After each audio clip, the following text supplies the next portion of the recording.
Thanks for tuning into Upward Way podcast. If you're looking to be spiritually blessed, moved, and inspired, there is no doubt you are in the right place. On our show, guests recount their encounter with Christ and how their lives have been transformed through the grace and love of God. And now, please welcome our host. Hello and welcome to Upward Way. I am your host, Marlon Walters. My guest today is the CEO of Gentle Loving Home Care, Nicole Loiten. Welcome to Upward Way. Thank you so much for having me. It is indeed a pleasure to be here. It's really a joy to have you. And I know that, as we share, the listeners they'll benefit immensely from what you have to share. So what I want to do, Nicole, is just for you to, I would say, go from the beginning. What was your upbringing like? Where did you grow up? How were things for you in your formative years? So I grew up in the country in Jamaica in a place called Mount Rossa with my grandparents because my mother had me very young. She was 16 at the time when she became pregnant. So I always joke and say that my grandparents grew both me and my mother together. So we kind of grew up like sisters. So grew up with my grandmother and my grandfather in the country. We were very poor. We had to carry water miles. We didn't have running water. We didn't have electricity. I remember I used electricity for the first time when I was 13 years old, when I left to go live with my aunt who lived closer to my high school. I didn't know I was poor though. I had so much joy. To this day, it is actually some of the best days of my life. We ate organic food. We didn't know it was organic. We grew it.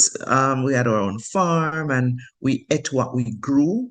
So in retrospect, when I look back, I actually had the best life because now I could hardly afford organic foods. They're so expensive. And so that was my upbringing. I grew up with my grandmother. I remember she was Pentecostal. And if you know anything about Pentecostals, they're at church every single day. So I would go to church Sunday morning, and church is not going to be over until the Spirit give utterance, quote unquote. So that means it could be 3 o'clock. If somebody's rolling on the ground, we're there till 4. And then once you leave Sunday morning, you go back Sunday evening for night service. Then Monday night was prayer meeting, Wednesday Bible study, Thursday testimony service, Friday was youth night. It was really only Saturday that we didn't have church.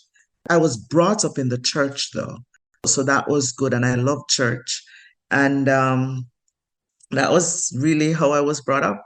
I was also brought up selling ripe bananas on the roadside because my grandfather was a farmer. And I would sell those ripe bananas to the cars as they passed by so that I would have lunch money for school.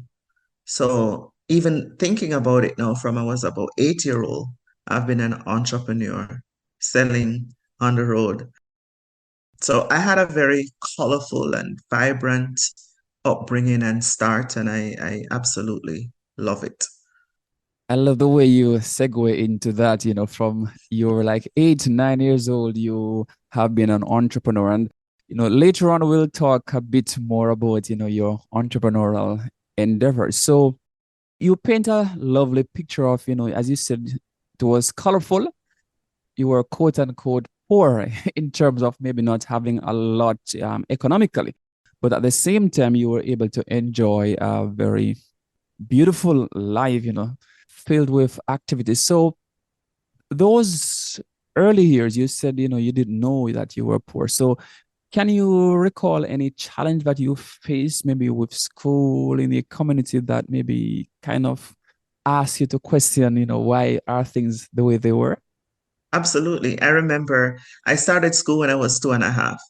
And I remember every single day, my grandmother would come to school with my cornmeal porridge for my food every day, religiously, because she didn't have money to always give me lunch money for school. So she would show up every day. She would lift me over the fence feed me my porridge, put me in her lap. I was very tiny. Give me my porridge and put me back over the fence and send me to school. But I remember I didn't remember seeing any other child coming over the fence for porridge. And so I knew that my situation was a little different. I also, as I got older, I started getting embarrassed when I would have to sit on the road side to sell the ripe bananas, especially when we call it middle school here, about that age, like 13, 14, when you start having the crush on the boy. And I didn't want them to see me anymore selling on the side of the road. So when my friends were passing by, or if I see a car, I would run and hide behind a stone because I didn't want them to see that. So I knew, that I wasn't as fortunate as some of the other children. I also had to go to my neighbor's house to watch TV. They had electricity. And it's so funny because I used to go and watch soap opera, Days of Our Lives. I didn't have electricity. I used to have to walk miles to get water.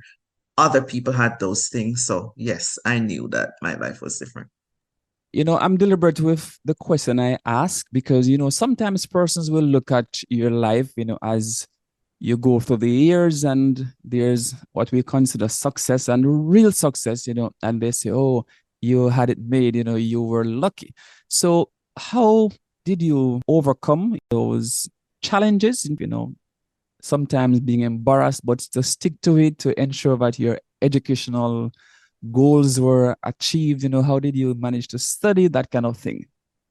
One of the things that was big in my family outside of spirituality was education. And education was my way out of poverty. Um, my grandparents would ensure that it doesn't matter where the money was coming from, I was going to school. I don't remember ever missing a day of school. And so education was pushed, extracurricular activities. And so I knew those things were important. And I was in an environment, I was in a family that also, even though I was the first person in my family to get a college education and probably even high school, they knew how important it was and they made sure that I got that opportunity. And I would say that was my way out. Awesome. So we are seeing that the family background is important in terms of the values that they pass on to their children. Another Absolutely. question I want to jump on relates to the formative years. What message, and this you can talk from the perspective of being a youth or as an adult, what word of advice would you give to someone? It doesn't matter what age or stage they are in life. Things are not going the way they should. They can look at other individuals' lives and seeing things seeming to be easy, but you want them to realize that they too can accomplish just about anything they set out to. So what advice would you give to anyone who is in that situation? I know you can pull from so many sources. First of all, I love that you call me youth. I really, really love that. I received that.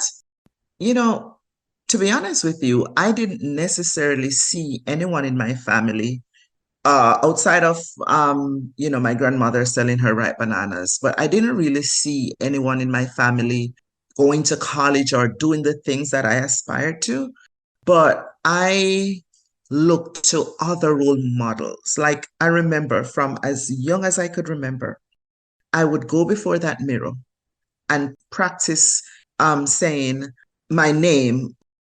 The name I was born with is Tanisha Nicole Thomas.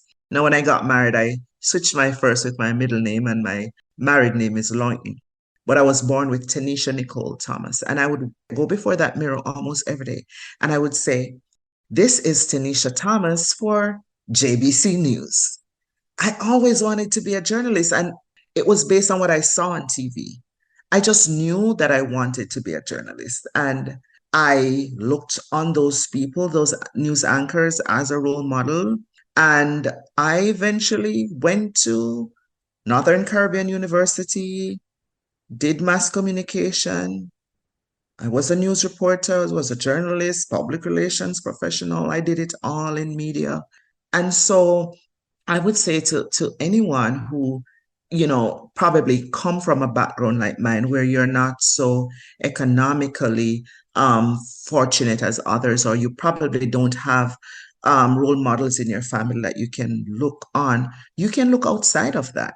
Look on the TV, look in your church, your youth groups, even at school, your teachers, and just know that anything that you put your mind to, you can achieve. Absolutely anything.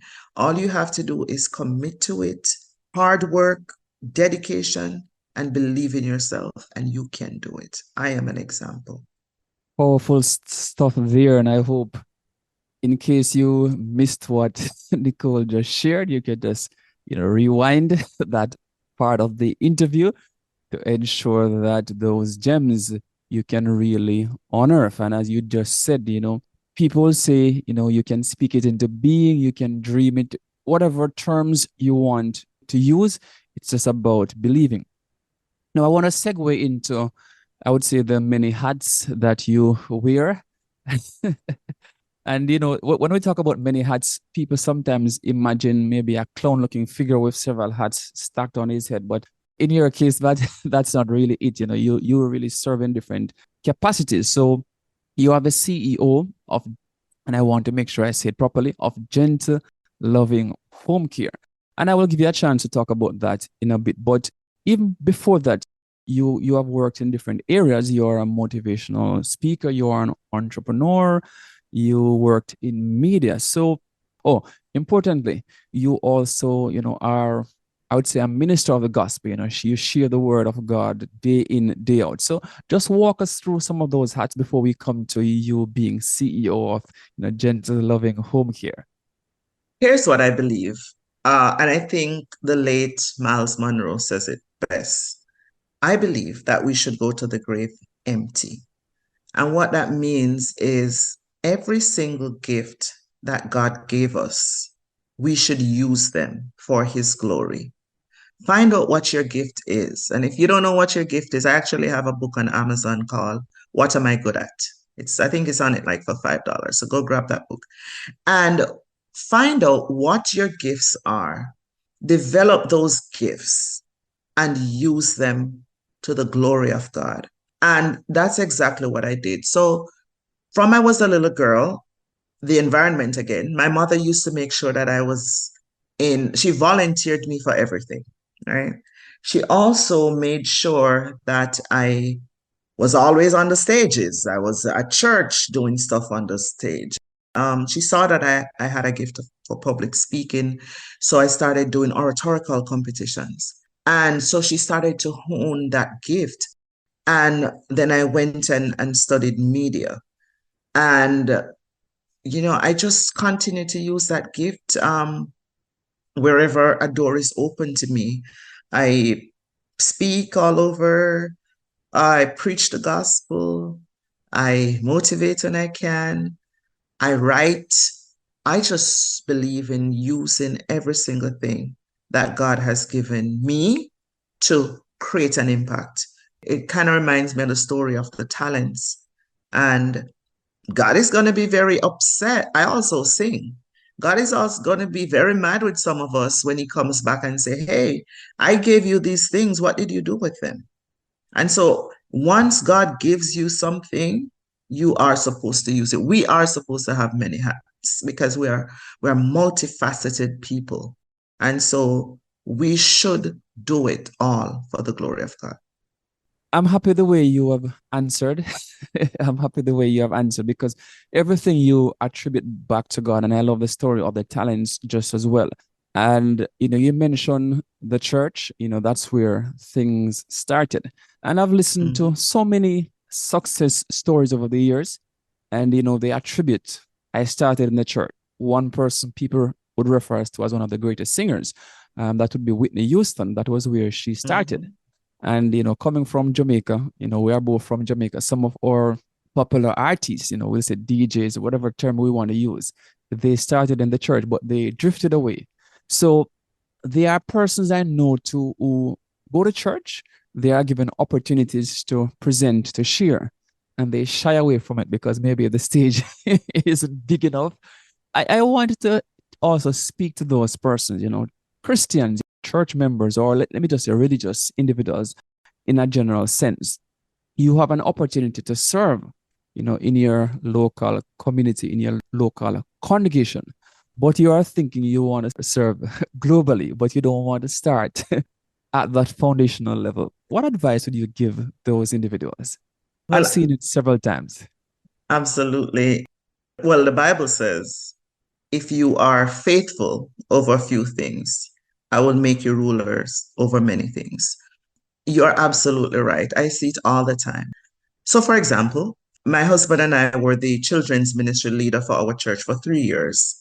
And one of the things, we started a homeless feeding program in our city. And initially, the support was not as great as we thought it could have been. And what's ironic about the whole thing is that we have some of these same people saying that they're interested in missionary work and they want to go to Africa to do missions and they want to go to these far places. And I'm always saying, but we're going 15 minutes away from you, 2 Sabbaths per month. Why don't you come with us since you're interested in missionary work? But what that tells me is that it's really not that we're interested in missionary work. It's actually that we want to appease the flesh. It's for a show. It's not really that we want to do ministry. And, we have to make sure that whatever we are doing, it is authentic, that we're not just doing it for self and for self glory. We're actually doing it for God because a lot of Christians, unfortunately, or people who go to church, unfortunately, they just want the big stages. They want the light, camera, action. And that is why the Bible says, God says, on that day, there are many who are going to come to me and say, Lord, didn't I do this in your name? Didn't I do this? And he's going to say, depart from me. I never know you.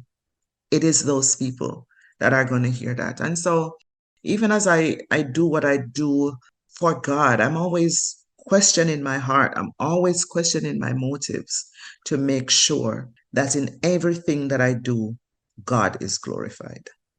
Wonderful. In everything we do it for the honor and glory of God. I want you to talk now about that book. You cannot just glance over it as if, it's nothing. So I wanted to share a bit, of the gems first. You give us the title another time, and then, share what really do we look forward to in reading this book. And I want to say to, someone who may think, why do I need to read another book? I can read the Bible and so on. Yes, the Bible is ultimately what we read. But when we read book from different authors, we also get a personalized aspect of what they go through as human beings, because sometimes we think that the Bible authors or characters are not human beings. So walk us a little bit into what we can honor from your book. Okay. So one of the things about me is that I'm passionate about several things, but two of the main things I'm passionate about is Jesus and business. I love entrepreneurship. I love ownership. And so I believe that as believers that we're called to dominate. But one of the things that I recognized in the kingdom was that we were not operating at our full capacity. We were not being the best versions of what God called us to be. We were not living like kingdom people. We were not living like children of a king. We were living below, what should be the standard, below the God that we speak about. And so I just had this desire to write a book about helping believers to understand what is in their hand. So the title of the book is What Am I Good At? Why I wrote that book was because I've had so many questions with people coming to me like, oh, you're doing this. I don't know what to do. I hate my job. I don't know what my gifts are. I don't know what my purpose is. So I thought that book was necessary. One of the main messages of that book is what is in your hand? What is in your hand? Jesus said to Moses when he called Moses to deliver the children of Israel, and Moses didn't think that he could do it. God said, what is in your hand? And all Moses had was his rod. But that was all he needed. What was in his hand was sufficient. So if God is calling you to do something, he has already equipped you. So you have to figure out what is it that is within me that God has this burden on my heart to do this. And so that book helps you to find what your gift is. It's a really good little book. It's a quick read and it helps you find what your gift is, how to monetize that gift, how to create impact with that gift, how to build wealth with that gift, because God has already given it to us. Sometimes we don't recognize it because we think that it's not perfect. But what we have to understand is that even though we have the gift, it is our responsibility to perfect the gift. Diamond is not diamond as it is when it's in the raw. You have to develop that thing. I studied mass communication. I know you studied mass communication. I could speak, but I still had to develop that. I'm actually still developing that gift. I'm still doing coaching, mentorship. So your gift, it is your responsibility. And I come back to the story of the talents to hone that thing that God has given you and develop it and perfect it so that you can operate at your highest level. And so that is what, in a nutshell, that book is talking about. Wonderful. It's about perfecting the gift. And, you talk about me doing mass communication, you're embarrassing me. But on a serious note, though, I'm still a fan of, the game of cricket. And so I remember, I'm going to mention someone who would say is not a big success in cricket, but there's this Jamaican called Xavier Marshall, and he played for the West Indies team, briefly. They said he had some problems with discipline. But I remember when I read about his backstory, the storyline was he would get up in the nights, maybe 3, 4 a.m. And he's what they call shadow batting because he cannot have a ball and to be hitting in the night, but he's practicing his technique in the wee hours of the morning. And you read about Rafael Nadal, you hear about his training and so on, from a youth. These are the things that they go through. And so success is not an overnight thing. As you said, it's about perfecting the craft.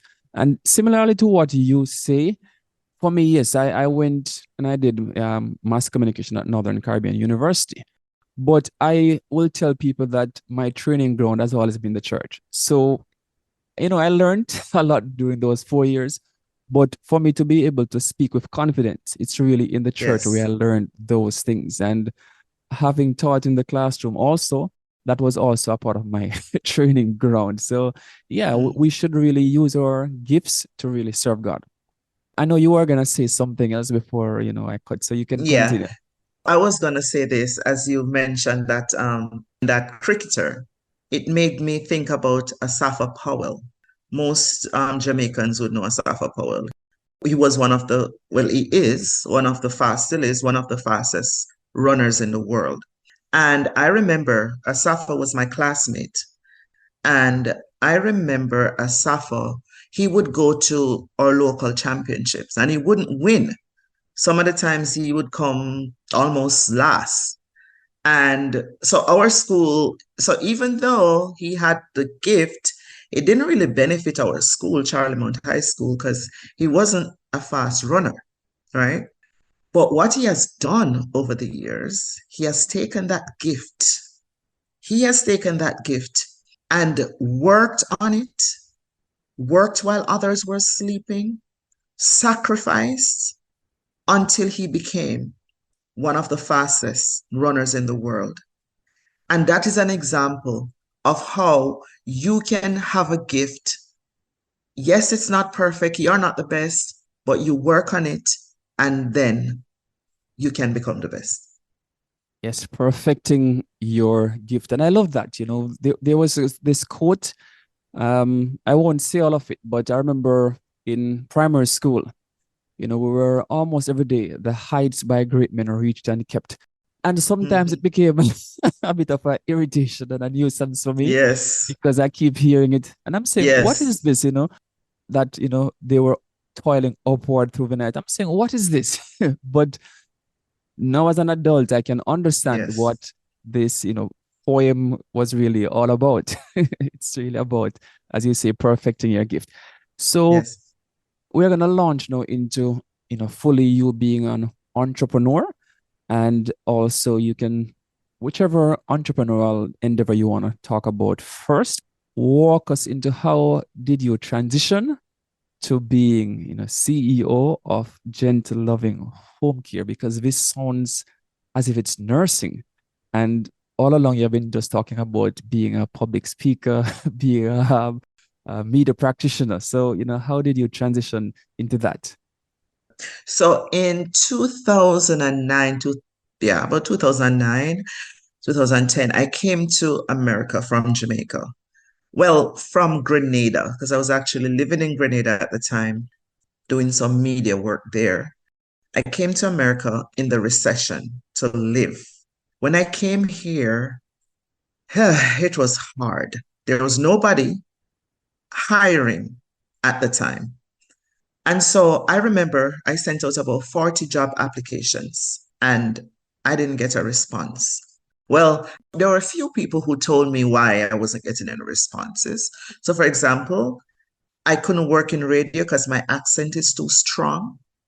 That was one of the main thing. And some of the things that I would say, I sounded different. So, for example, the British English is slightly different from American English, even in how we pronounce certain words. So, those were some things I had to relearn. So, for example, I would say schedule when I'm supposed to be saying schedule. So it was a whole culture change and shock and transition that I had to go through. And so I just couldn't find any work to do. So my mother was working in the healthcare field and my sister was a nurse. And they said to me, well, you have to go to nursing. Well, my mother always wanted me to be a nurse from I was in Jamaica, but I never liked it. I never liked the blood and the other stuff that comes with stuff. So I'm like, no, that's not me at all. And I said, God, what am I going to do? Because I can't just stay here and not work. And I would watch my sister, it would be ringing off her phone. Meanwhile, I'm praying that somebody would just give me a job. I would even volunteer at this point. And so I said, you know what? Out of desperation, I decided to try nursing. When I go to job interviews and people ask me, why did you do nursing? I don't lie that, I was always passionate about helping people. That's not my story. I went in there for the money. I was desperate. And so I went to school. I did nursing. I did not like it at first, but my mother told me, you will get over the poop. Trust me, you'll get over the blood. You'll get over it all. And I believed her. And God is so amazing. God is so amazing. And I really, really love and believe the scriptures that says all things come together for good for those who love God and are called according to his purpose. And so even though initially it wasn't my first love, I ended up loving nursing because when you have a heart to serve and a heart to help people, the vehicle may look different, but God can still use whatever vehicle He chooses to use to fulfill your purpose. And so I went ahead, did nursing, and it was tough, but I did it. I worked in the hospital for 5 years until I was like, okay, I need to get out of the hospital now, Lord. I'm tired. And God opened up the opportunity for me to, and I'm summarizing, go into the home health field. I saw a friend doing it and was successful, and she encouraged me to do it.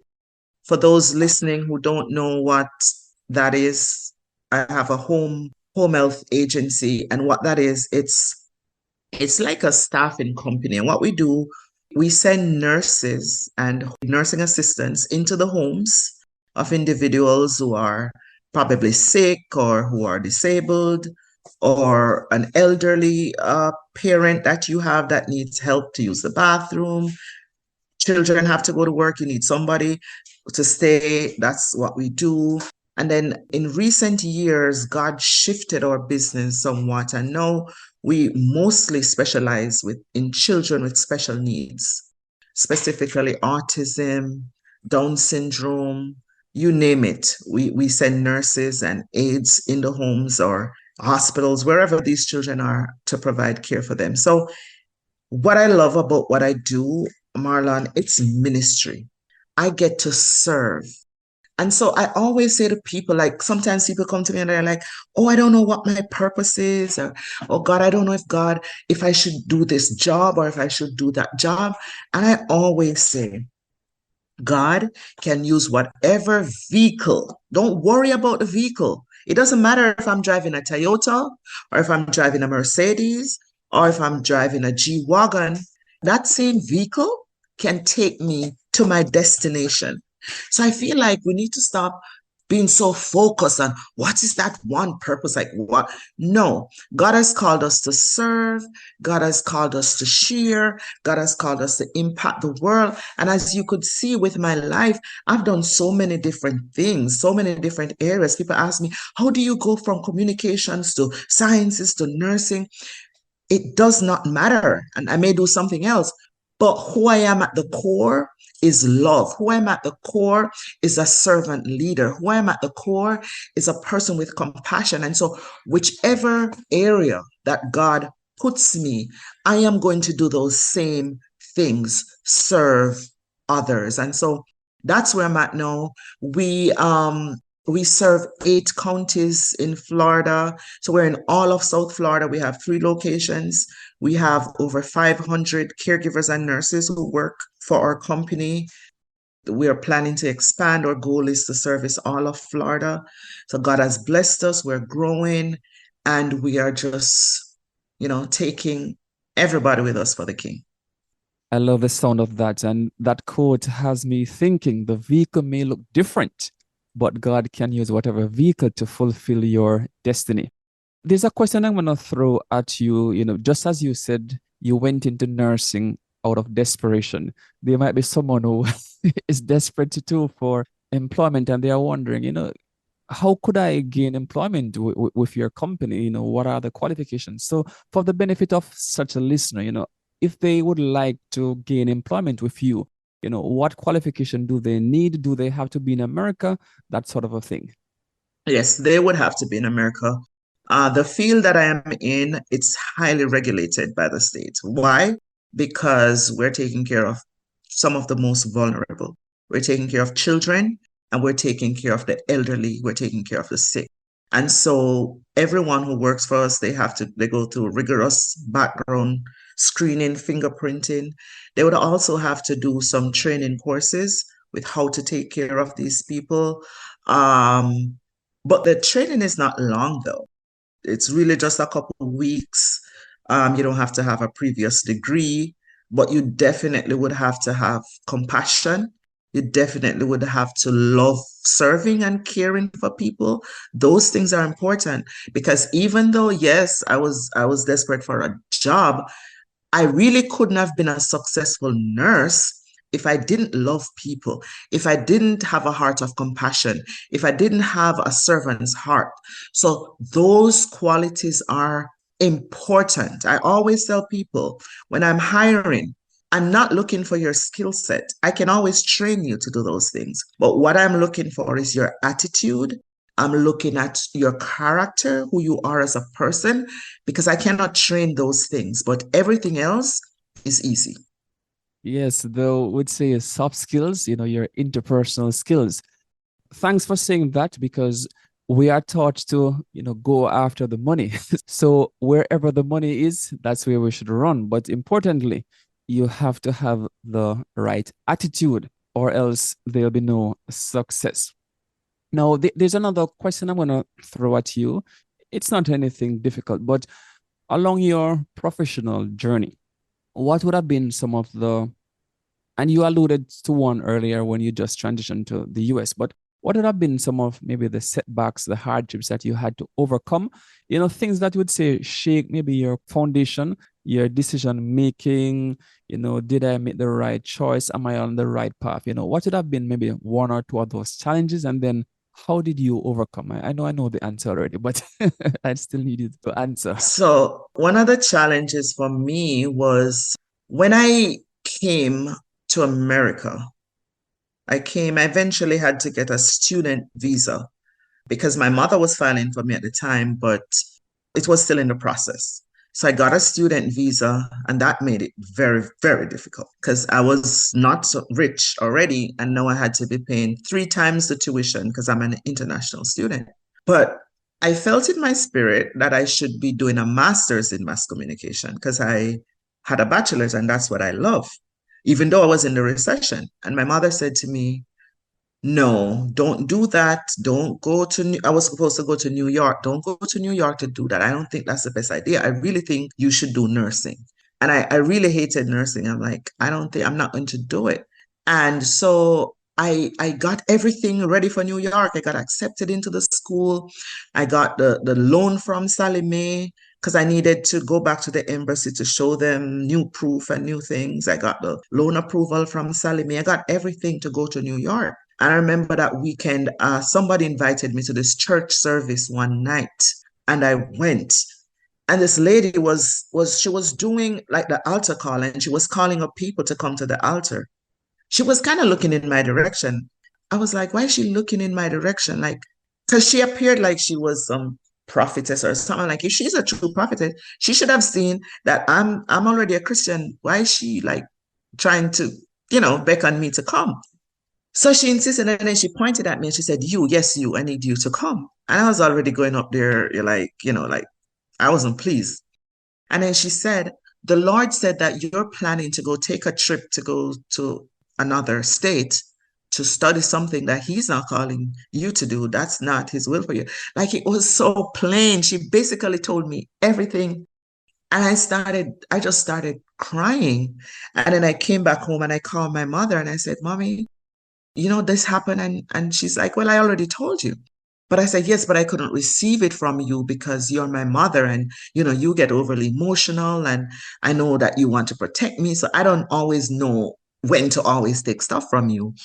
And so I prayed about it and I realized in that moment that that wasn't what God had intended for me. So even though my field was communication, God was not calling me to go to New York, at that moment. And so it was obedience for me. The answer is I was just obedient to God and I stayed and I'm like, I think that's when I was like, okay, God, I guess you want me to do the nursing because then what else am I going to do? And I'm so happy because look at God. It's kind of remind me of Joseph. I'm pretty sure Joseph would not have chosen to go in the pit, right? And so I wouldn't have said, oh, I want to do nursing. But because I became a nurse, I now get the opportunity to do what I'm doing at this high level.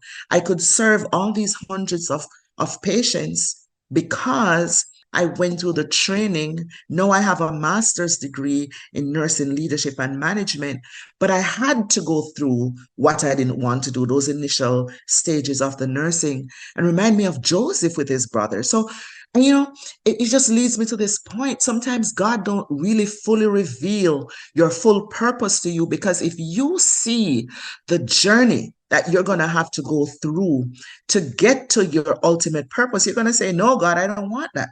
And so sometimes that's why God can give us the full picture. He can show us the full picture. He can just give us little bite sizes, little pieces as we go. Because now in retrospect, when I look back on my journey, I had to do that so that he could bring me to where I'm at now. And so, God is just amazing. Lovely. I'm looking at the calendar and it's now 2023. And you spoke about something. I mean, that was not the start of the journey overall, but this phase would say started in 2009.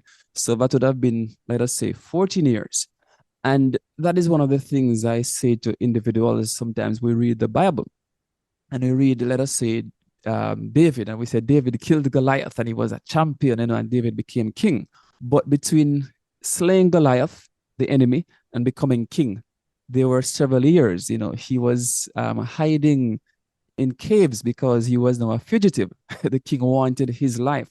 So we sometimes can't understand the journey as you just highlighted. And so it's important that we can learn to trust God, even when things are not going as well as we anticipated, because at the end, he has the success to come. Don't just Yeah. look at the glamour at the moment, but look at what will happen through the journey, because there are things to learn. And Now, it may not always make sense to you as you're going along that journey. wonderful. Yes, it doesn't. Well, I could say it never makes sense to us. Now, I think that sometimes people, we could say, fear, or they ask, of individuals who are involved in ministry, how do you balance things? Do you have to give up family time? Do you have to give up personal time? How do you balance things? And, are there failures that comes along with the success that you are accomplishing? So, how do you balance both your time, time for family, time for friends, personal time, and also how do you balance when things are not going as smoothly as they would do, as an entrepreneur? I don't believe in the word balance, and I don't operate by the word balance. My life is a sum total. Everything is holistic. Everything is one. Everything is for the glory of God. Every single thing I do. So my business is ministry. Every single day that I'm taking care of these patients, every single day that I'm serving, I'm doing ministry. Tomorrow is Sabbath. Our family, we're going to church together as a family. And how we are rearing the children, it's to give honor to God. So what I believe in, though, is that sometimes you have to prioritize certain things above another thing.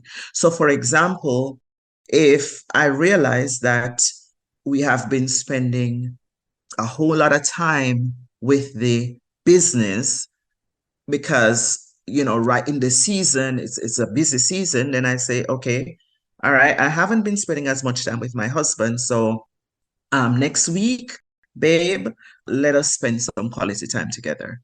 This week, I may not get to spend as much time with my children, but next week, we're gonna do less of this thing and then we do more of that thing.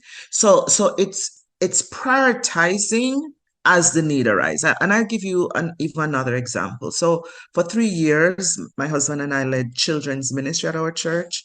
We absolutely love children's ministry. But after 3 years, we decided that we had to step back and allow somebody else to lead it because we have two young children. I have a 5-year-old and I have a 1-year-old. So that comes with a lot of responsibilities with everything else that we do. It's just prioritizing, but everything works together in harmony to bring glory to God. Big one. Yes, it's all about prioritizing. And, we hear that so much in business terms. You go to university, you may even do a course that focuses just on prioritizing. So it's very important for us to learn that. Because when I think about it, the truth is like, how do you balance? What do you say? Okay, I give 2 days to my husband, 3 days to the business, 4 days to the kids. Like you really can't. So for example, last week my daughter was sick, right? She had an ear infection and she had a cold. She's 1. She wanted to be carried around like a handbag all day. I literally couldn't do any business. I had her all week. So everything else took a back burner and I had to take care of my baby. So for me, it's what's most important in the moment. That's what we're doing. Perfectly answered, perfectly said. The final question I will throw at you speaks to, it's not really goal setting this time, but as we work for Christ, we always realize that there is something else we may want to do or something else that God might be calling us to do. So if you could say start something else, or you could improve on what you would be doing, based on what you feel God is saying to you now, what would that be? And also, who would that serve? So it's kind of a twofold question. Sure. I believe that God is calling me to himself. It's good to work for God and it's good to serve others, but we have to be careful and understand that the most important thing is that we make sure that we are being called to God Himself and not the work of God, because they're two different things. While both of them is important, being called to God Himself is the most important thing. And oftentimes, one of the challenges that people like myself faces, because we do so much, it can rob us, or if we're not careful, take us away from the presence and the intimacy of God, because we are constantly being pulled and called to serve others. And I'm always very careful to be mindful of that, because I've been there before where I was everything in the church, every single thing. And I basically had no relationship with God. I was so far from God. My prayer life was a mess. Wasn't spending enough time in the Word because I was busy serving. I don't want to be like that. I want to be at the feet of Jesus. And so I believe that I'm in a season now where God is calling me to Himself. And so I'm spending some more time, personal time with God, getting up in the morning, spending quality time in prayer. And for me, that means waking up before the children wake up. And my children are waking up 5, 6 o'clock. That's what it means for me personally, because if I don't do that, when they wake up and the day starts, it's going to be very, very difficult. And for me to function at the highest level, I need to be able to hear from my Father. There's no way I can serve effectively if I'm not hearing from God. That is what the season I'm in. I'm spending more quality time with God in prayer, in fasting, in studying of His Word, just spending quality time with Him. Who is it going to serve? It's going to serve everybody. Because the more equipped, the more full I am of God, the more of God that I have, it's the better I'm going to be able to serve those who He has called me to. That God is calling you unto Himself. As you mentioned, the time your children get up between 5 and 6. So it means you have to get up before them. That was something I learned too when I became a parent, that you can't allow them to get up before you. Since you mentioned, going to God, there's a song, I won't sing it, but I just want to quote the first verse. I think it might be written by Joseph L. Hall, I'm not sure. But it says, sitting at the feet of Jesus, oh, what words I hear Him say. Happy place, so near, so precious. May it find me there each day. Sitting at the feet of Jesus, I would look upon the past, for His love has been so gracious. It has won my heart at last. So Wow. I endorse that move from you. And just before we close, I just want to do a little recap of, what we have unearthed in this interview. So Nicole shared with us, about growing up in the countryside in Jamaica, and she critically mentioned the importance of church life. That was where the foundation was laid. She spoke about her initiation into entrepreneurship as an 8-year-old, helping her grandmother selling those ripe fruits. She has highlighted too the importance of education. And though she may not have had examples in her own family, she was able to draw inspiration from others. So we can do the same. We can watch the TV, we can read books. Then she highlighted the importance of, utilizing the gifts. What is in your hand? Moses only had a rod, but it was all he needed. And that gem of a book, what am I good at? 7 proven strategies to discover, maximize, and build wealth. So if God is calling you, it means He has already equipped you. And a few more points to unearth that we have discussed. We need to perfect our gifts, and she outlined the example of Asafa Powell, former world record holder over the 100-meter. And in case you think everything was easy for her, as she transitioned to America, she was stumped by the recession. Many of us know about the pandemic. The recession was just as bad. But what she said, don't watch the vehicle. It may look different, but God will use it to fulfill your destiny. And in case you are having challenges with God and in your life, just be obedient to God. That was all she needed to do. Be obedient, and God took us through. And the final 2 points is that as we live our lives, it's not about balance. I'm happy she has scratched that word and I won't use it anymore, hopefully. But it's about prioritizing. And, finally, she's saying God is calling her rather to himself. And I think that is what God is doing for all of us. He's calling us onto himself. So, Nicole, I want to say thanks for taking the time out to share with us today. So many things. Yeah, you'll get a chance to say some more. We have been speaking with Nicole Loiten, CEO, and I want to make sure I say the company properly before we go, CEO of Gentle Loving Home Care. And as she mentioned previously, it's about a heart of service. But Nicole, as is customary on the show, do you have any parting words to share with our listeners?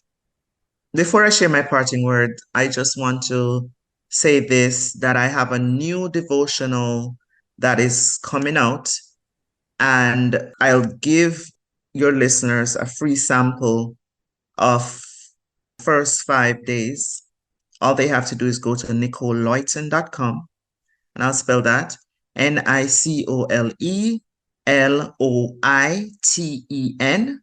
That's NicoleLoiten.com, and just enter your information, and I'll email you the first 5 days of my new devotional.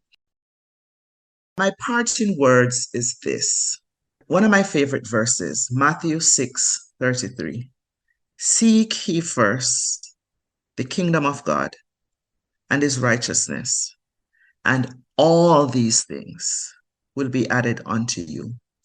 Everything that your mind can conceive, if you seek God wholeheartedly and his righteousness, all these things, his word said, there is no good thing that he will withhold from those who love him, from those who are called according to his purpose. He said, how could my children ask for bread and I give them stone? How could they ask for fish and I give them a serpent?